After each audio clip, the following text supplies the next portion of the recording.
Hello students. आज हम जो मैंने बोला था जैसा कि बेसिक मैथ, आज हम केवल हल्का फुल्का छोटे छोटे मैथ के बारे में जानेंगे।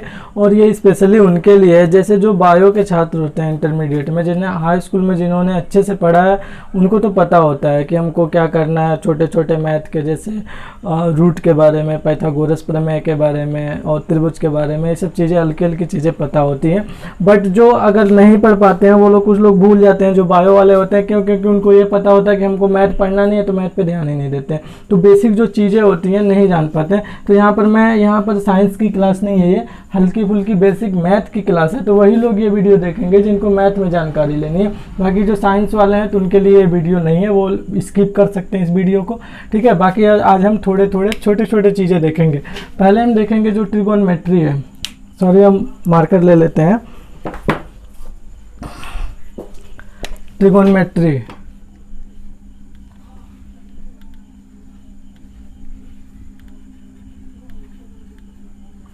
मतलब त्रिकोणमिति का। हम त्रिकोणमिति का कुछ देखेंगे। पहले त्रिकोणमिति में जो हमारा सबसे पहले हम त्रिकोणमिति में जो शुरुआत करेंगे ना, वो करेंगे हम, एक टर्म होता है हमारा। अगर मान लीजिए ये कोई त्रिभुज है,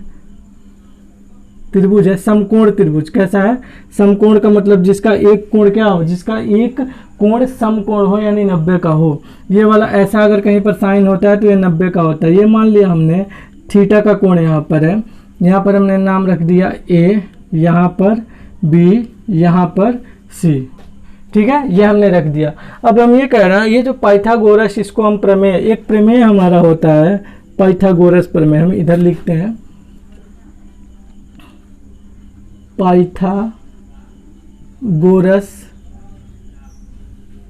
पाइथागोरस एक वैज्ञानिक थे, उन्हीं के नाम पर एक प्रमेय बना है। और पाइथागोरस प्रमेय क्या होता है, एक चीज़ ध्यान देना आप लोग, ये जो थीटा है, थीटा के जस्ट सामने वाला हमेशा, इसको हम क्या कहेंगे, लंब। जो 90 वाला है, 90 वाला ऐसा होता है, 90 के जस्ट सामने वाला, ये हमेशा क्या होगा, कर्ण। और जो बच गया हम इसको क्या बोलेंगे, आधार। याद रखिएगा, थीटा के जस्ट सामने लंब, 90 वाले के जस्ट सामने कर्ण, जो बच गया हम उसको क्या बोलेंगे, आधार। जैसे हमने एक ऐसा कोई बना दिया, हमने अगर कुछ इस तरीके का हमने बनाया, ठीक है। तो यहाँ पर हमने 90 का एंगल यहाँ पर दिया, यहाँ पर हमने क्या दिया, थीटा। तो थीटा के जस्ट सामने वाला क्या हो जाएगा, लंब। इस 90 के जस्ट सामने वाला क्या हो जाएगा, कर्ण। जो बच गया वो हमारा क्या हो जाएगा, आधार, ठीक है। तो ये चीज़ें जानना जरूरी। अब हम यहाँ पर क्या करेंगे, एक टर्म होता है साइन थीटा। साइन थीटा जो बराबर होता है वो होता है लंब बटा कर्ण, लंब बटा कर्ण, ठीक है। साइन, और साइन का जस्ट अपोजिट एक होता है कोसेक थीटा। कोसेक थीटा, मैंने क्या कहा, साइन का जस्ट अपोजिट यानी कि उल्टा। तो साइन में लंब और कर्ण है, तो कोसेक में इसका उल्टा हो जाएगा, यानी कि क्या हो जाएगा, कर्ण बटा लंब। अगला जो हमारा होता है वो होता है कॉस थीटा।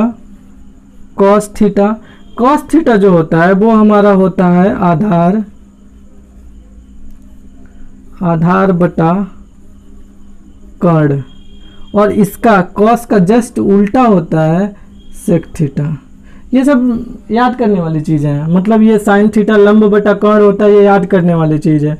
कास थीटा आधार बटा कर्ण होता है, ये याद करने वाली चीज़ है। और कास थीटा का उल्टा होता है सेक थीटा, ये भी याद करने वाली चीज़ है। मतलब कॉस थीटा अगर आधार और कर्ण में है तो सेक थीटा क्या हो जाएगा, कर्ण बटा आधार। समझ रहे हो ना आप लोग। साइन हो गया, कास हो गया। एक और होता है हमारा टेन, टेन थीटा। यहाँ पर हमने लिखा थीटा। टेन थीटा जो होता है वो होता है लंब बटा आधार। ये मैंने कहा, ये वीडियो केवल उन्हीं के लिए है जिनको बेसिक मैथ नहीं आती है। जिनको आती है वो छोड़ सकते हैं, वीडियो स्किप कर सकते हैं, ठीक है। लंब बटा आधार, टेन थीटा हो गया। तो यहाँ पर हम इसका जस्ट एक होता है cot theta. Cot theta tan का क्या होता है, उल्टा। तो लंब और आधार है, तो यहाँ पर क्या हो जाएगा, आधार बटा लंब, आधार बटा लंब। एक चीज़ देखो आप लोग, किसी भी चीज़ का उल्टा का क्या मतलब है कि साइन थीटा कोसेक थीटा का उल्टा का क्या मतलब है, हम लिख सकते हैं कहीं पर कि साइन थीटा वो बराबर किसके होगा, 1 कोसेक थीटा के।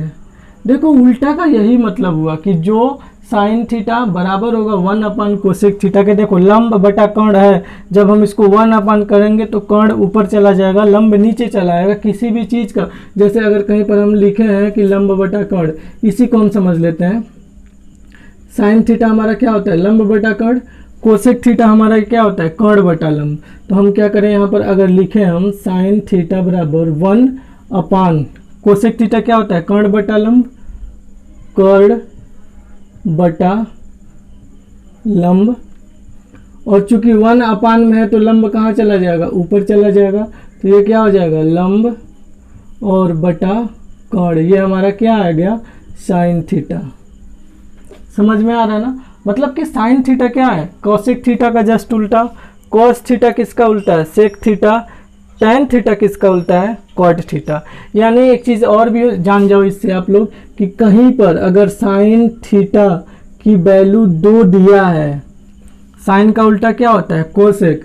तो यहाँ से अगर हम कोसेक थीटा की वैल्यू निकालना चाहें तो ये हो जाएगा 1/2। या फिर कोसेक थीटा की वैल्यू 1/2 दिया है तो साइन थीटा की वैल्यू कितनी हो जाएगी, 2/1। इसका उल्टा 2/1 का मतलब क्या होता है, 1। किसी की चीज़ें नीचे 1 लिखना, अगर हर में 1 लिखना जरूरी नहीं होता है, ठीक है। इतनी चीज़ें हमको पता चली साइन कोस थीटा। इसको याद करने का एक फार्मूला होता है, ऐसे लिखा जाता है कि लॉल बटे कका LAL/K/A। तो ये चीज़ देखो, ये जो पहली वाली टर्म होती है लंब कर्ण, L से लंब K से कर्ण, हम इसको क्या बोल सकते हैं, ये क्या होता है, साइन थीटा। साइन थीटा क्या होता है, लंब और कर्ण। बीच वाला यानी ये वाला सब चीज़ A और K, आधार बटे कर्ण, A से आधार K से कर्ण। हम इसको क्या लिख सकते हैं, आधार बटे कर्ण क्या होता है हमारा, आधार बटे कर्ण देखो क्या होता है, कॉस। तो हम इसको क्या लिख सकते हैं, कॉस थीटा। और ये वाला लंब, ये वाला, ये ऊपर वाला लंब बटा आधार, तीसरा लंब बटा आधार, लंब बटा आधार, ये क्या चीज़ है, टेन थीटा। हम इसको क्या लिख सकते हैं, टेन थीटा। यानी कहीं पर अगर सीधा अब इस मान लो त्रिभुज हमारा है, कहीं पर दे देता है त्रिभुज में, कहता है साइन थीटा बताओ, तो लंब बटा कर्ण, जो लंब रहेगा और जो कर्ण रहेगा उसी को हम डिवाइड कर देंगे तो क्या पता चल जाएगा, साइन थीटा। जैसे मान लीजिए ये जो त्रिभुज है ना, यहाँ पर हम एक मान ले लेते हैं आपको समझाने के लिए। यहाँ पर मान लिया हमने 2 है, यहाँ पर 3 ले लिया हमने, यहाँ पर 4 ले लिया। अब क्या है कि साइन थीटा बताइए, तो साइन थीटा का क्या फार्मूला होता है, पहले फार्मूला लिखेंगे, हर जगह पहले फार्मूला लिखना, लंब बटा कर्ण, लंब बटा कर्ण। लंब कितना है 2, कर्ण कितना है 4, और 2/4 का मतलब 1/2, 2 से 4 2 बार में कट जाएगा, 2 कम में 2, 2 दूना 4, तो ये कितना हो जाएगा 1/2 आ गया, ठीक है। और ऐसे ही कास थीटा अगर पूछे, कास थीटा मतलब आधार बटे कर्ण, आधार कितना है 3, कर्ण कितना है 4।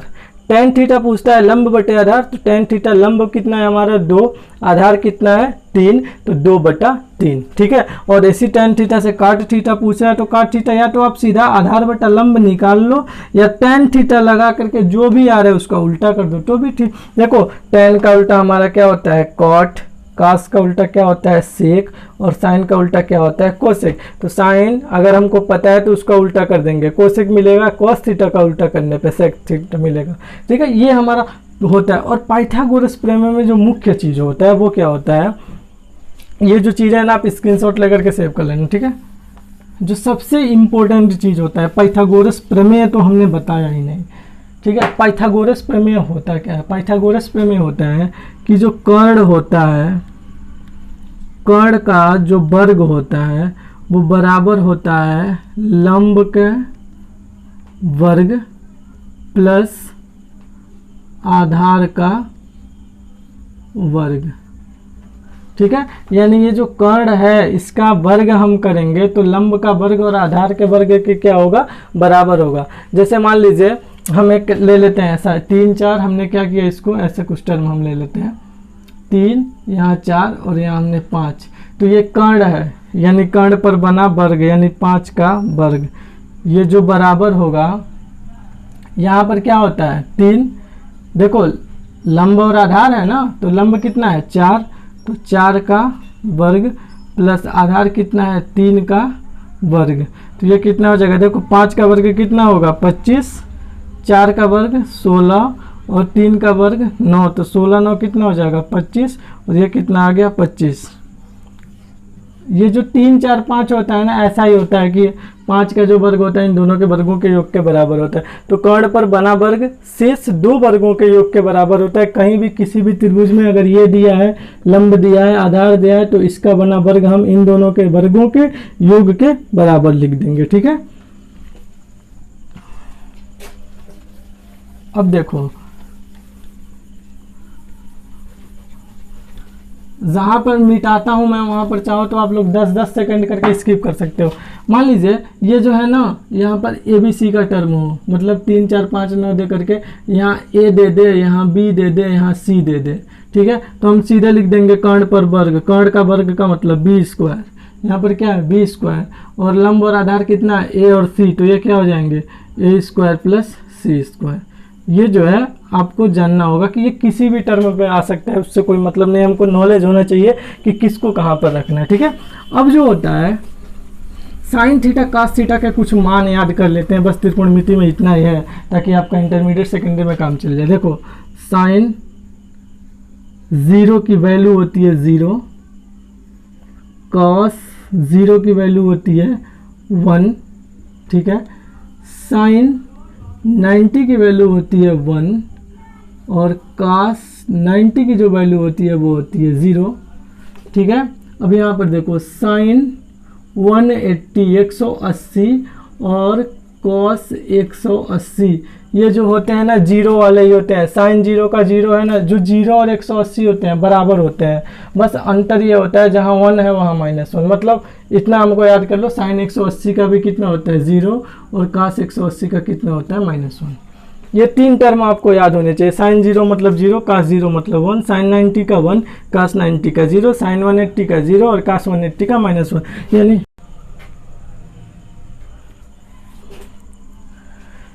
ठीक है, इतना हो गया ना। अब हम क्या करेंगे यहाँ पर कि 2 टर्म और हम याद करेंगे, साइन 360 माइनस थीटा। एक चीज़ देखो, ये सब चतुर्थांश से समझाया जाता है, लेकिन यहाँ पर चूंकि आपको इतना ज़्यादा चीज़ें नहीं जाननी है, अगर कहीं पर चीज़ें ज़रूरत पड़ती हैं तो आप लोग कमेंट करो, उसके लिए मैं स्पेशल बना दूंगा।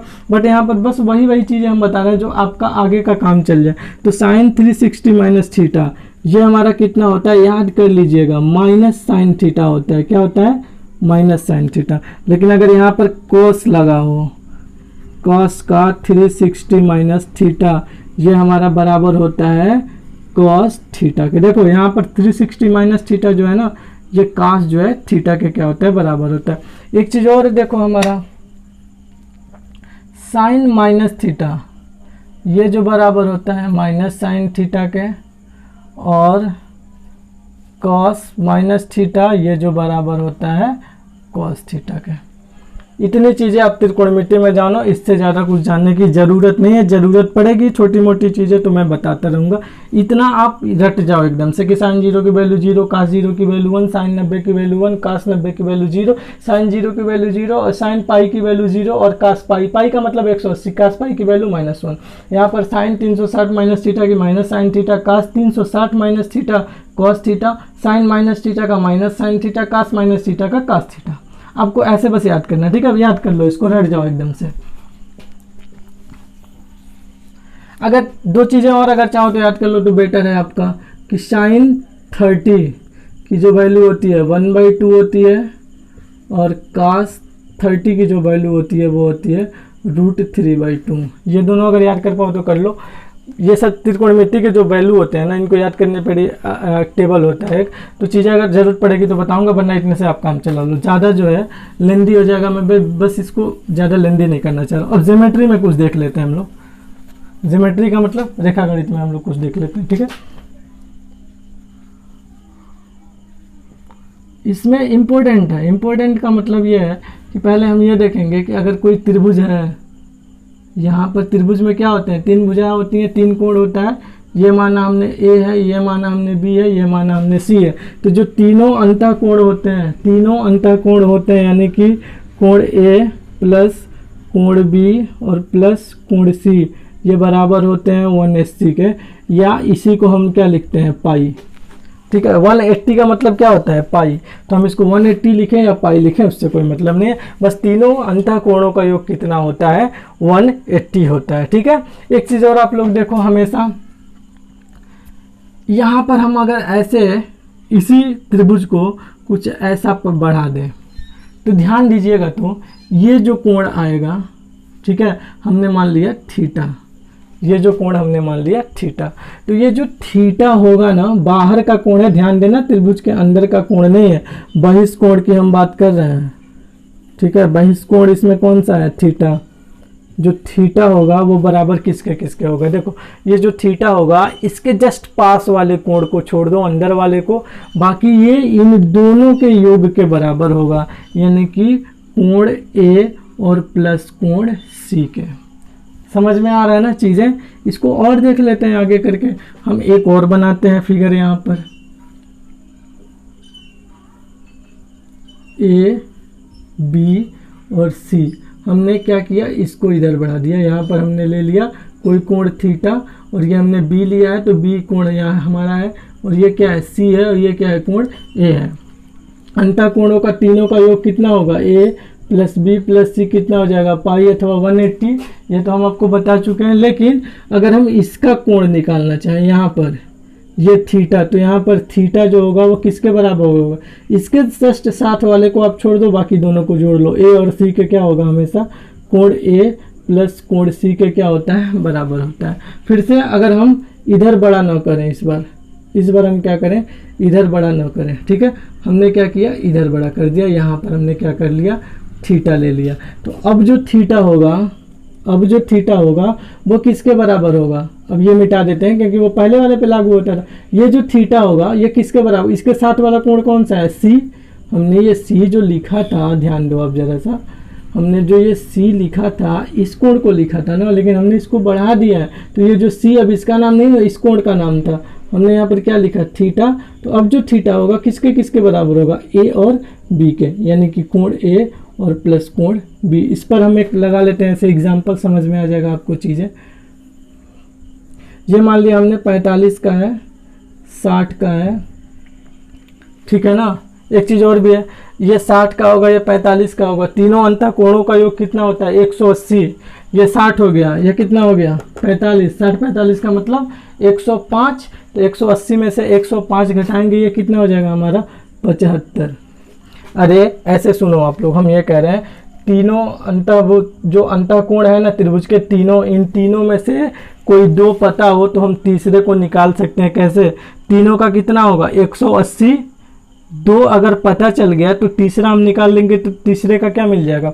ठीक है, तो हम क्या करेंगे, यहाँ पर ये हमने क्या बोला है कि ये जो कोण होगा इन दोनों के योग के क्या होगा, बराबर होगा। ये जो कोण होगा इस दूसरे दोनों का योग के क्या होगा, बराबर, इसको छोड़ के 75 को, तो 60 और 45 कितना हो जाएगा, 105 डिग्री के बराबर होगा। ऐसा एग्जाम्पल आ सकता है, ज़रूरत पड़ सकती है आपके लिए। अब जो हम देख रहे हैं अगला, ये हम देखते हैं कि जब दो समांतर रेखाओं को कोई तिर्यक रेखा काटती है, ठीक है, समांतर रेखा हमने बना लिया, हमने क्या किया, एक तिर्यक रेखा को हमने काट दिया। हमारी समांतर रेखाएं ए और बी है, ए और बी ना करके ना हम इसको कुछ अलग नाम कर लेते हैं, पी और क्यू।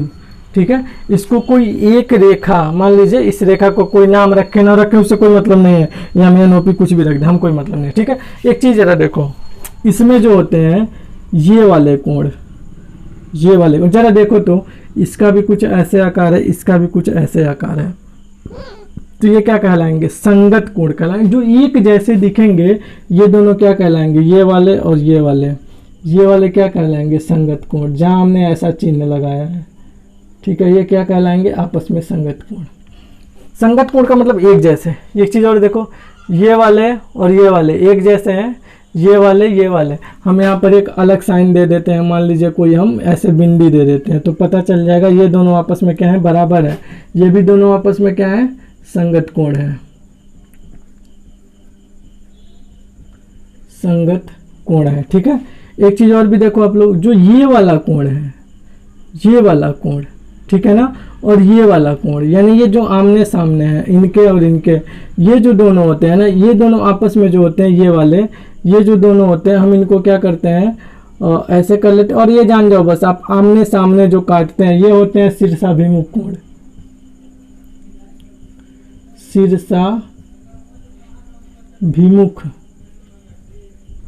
कोण। और एक चीज़ और भी जानते रहना, संगत कोण आपस में बराबर होते हैं और शीर्षाभिमुख कोण आपस में बराबर होते हैं। संगत में क्या, इसका संगत ये नहीं होगा, इसका संगत ये होगा, इसका संगत ये होगा। ठीक है, तो ये क्या हो जाएंगे हमारे शीर्षाभिमुख कोण आपस में बराबर, मतलब ये वाले कोण, ये वाले कोण, जैसे देखो यहाँ का देखो तो हमने अलग से खींच दिया हमने, तो ये वाले हमेशा क्या होंगे एक दूसरे के, ये इसका क्या होगा शीर्षाभिमुख, और इसको अगर हम खींच दें तो ये जो होगा इसका क्या होगा, शीर्षाभिमुख कोण होगा। ठीक है ना, तो ये दोनों शीर्षाभिमुख कोण आपस में बराबर होंगे और ये वाले दोनों आपस में बराबर होंगे। ऐसा नहीं होगा ये इसके बराबर है, नहीं, हमने कहा सामने वाले शीर्षाभिमुख आपस में क्या होते हैं, बराबर। ये दोनों बराबर होंगे आपस में और ये दोनों बराबर होंगे आपस में। ठीक है, एक चीज़ और होता है एकांतर कोण। एकांतर कोण क्या होता है, देखो ये जो रेखा काट रही है ना, ये वाला कोण और जो ये वाला कोण होते हैं, ये दोनों आपस में कैसे कोण होंगे, एकांतर कोण। तो यहाँ पर ये भी जान जाना आप लोग कि एकांतर कोण भी आपस में क्या होते हैं,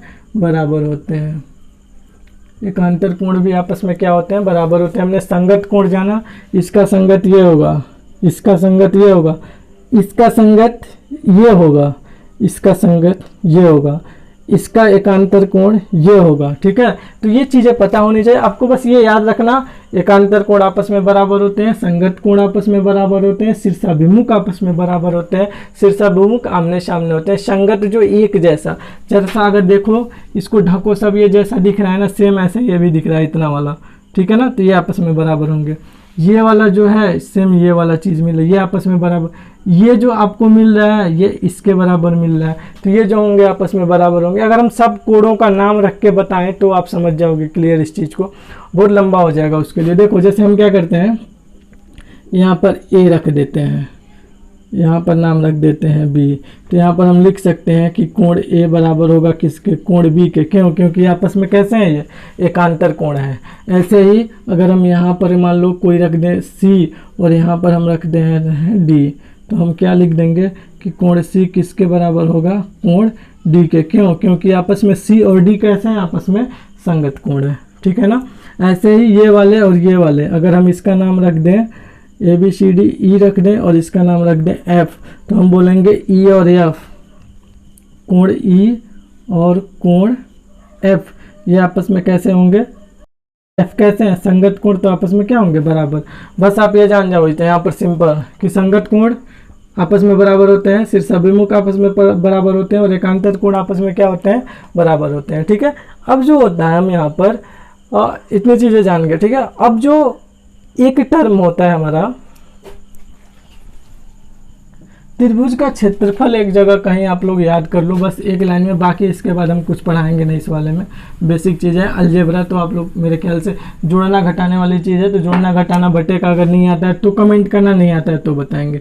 ठीक है, बस त्रिभुज का अगर हम क्षेत्रफल निकालें, त्रिभुज का क्षेत्रफल, तो इसका एक बेस्ट फार्मूला होता है, हीरो फार्मूला जिसको हम बोलते हैं, 1/2 और आधार गुणे ऊंचाई, आधार गुणे ऊंचाई, ये याद कर लेना आप लोग। बाकी चीज़ें कहीं पर आएंगी तो हम बता देंगे।